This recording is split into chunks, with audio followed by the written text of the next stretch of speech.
Now, Aunt Josie was a good hand for music and song, and could play just about anything you'd name.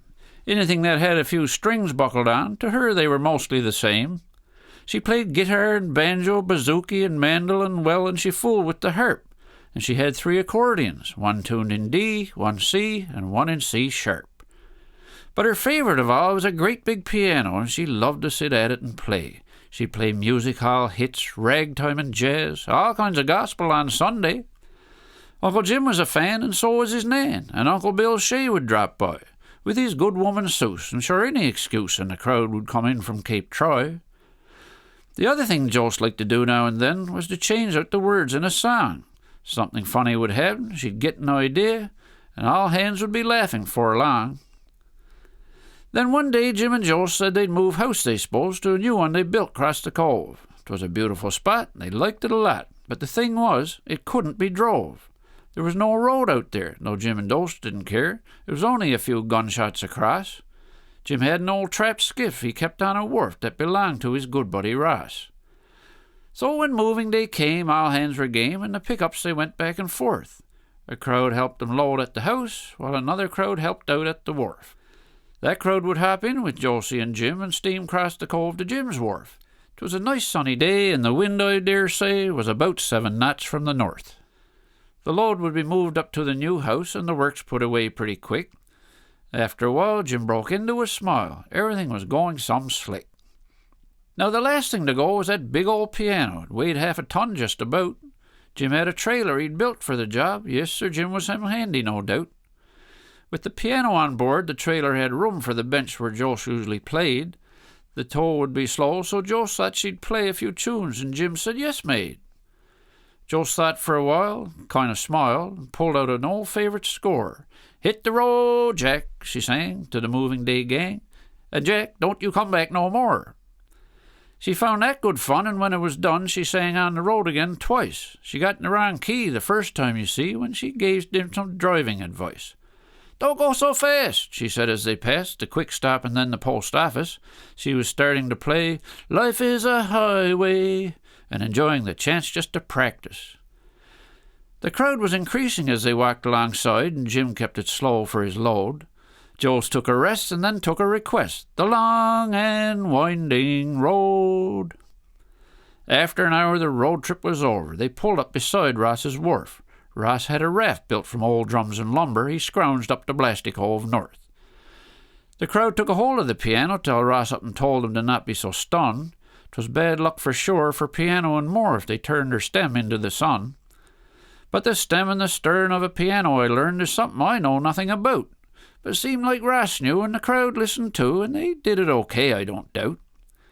In jig time the piano was lashed to the raft, and Jim had his trap skiff in place. The cove was flat calm, with scarcely a draught, and so he set a leisurely pace. Now the raft was as big as a trailer, I suppose, and Jost took her place at the keys. She liked the Beach Boys, so she started to play We Come on the Sloop, Jim B.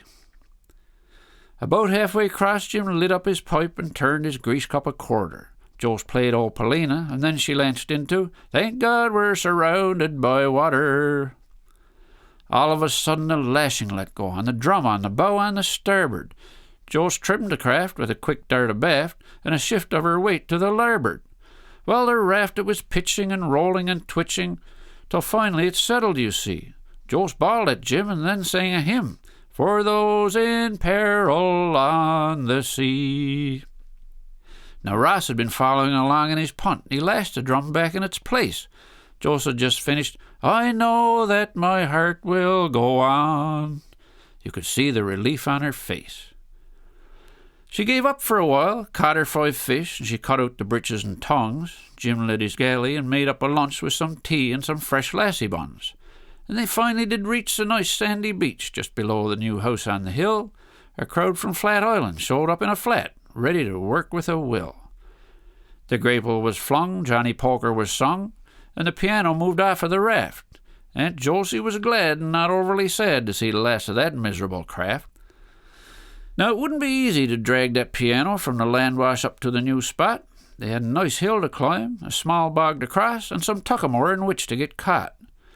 But Uncle Bill Shea had the answer that day and showed up with his old gray mare Cat. Old Cat was retired and not too inspired with hauling pianos and that. There was only one thing that could get Cat to bring a load from point A to point B: molasses mixed with salt capelin, some Tabasco, and old bacon grease. Bill tackled his mare, tried to put her in gear with the piano now back on the trailer. Cat wasn't impressed, and Bill's transport test could only be seen as a failure. "Don't you mind that?" Bill said to old Cat, and he hauled out a bag of its mix. The mare followed Bill as he walked up the hill. She was looking to get a good fix. With the load under way, Joe sat into play, and Cat never slowed down at all. Bill walked ahead and occasionally fed Cat some mixture squeezed into a ball. They were moving along with one bag of mix gone, and so Bill opened up a new batch. Joe had just finished a tiny red light when they brought up in a tuckamore patch. Well, you know what that's like. They were jammed pretty tight. Old Cat couldn't do much about it. "Between two trees," Aunt Josie sang. Jim puffed his pipe hard, I don't doubt it. Then a girl named Pearl from the Flat Island world said, "I got me chainsaw in the flat." She ran back to the water for her Johnson, got her, and came running back just like the Ska Cat. It wasn't too long that the tuckamore was gone, thanks to the Flat Island girl. Joe's changed a few words in a song we've all heard and came up with Chainsaw Pearl. So they started again, crossed a small brook, and then they came out on a small little bog. They couldn't avoid it. It wasn't too deep, but it was thick as Placentia Bay fog.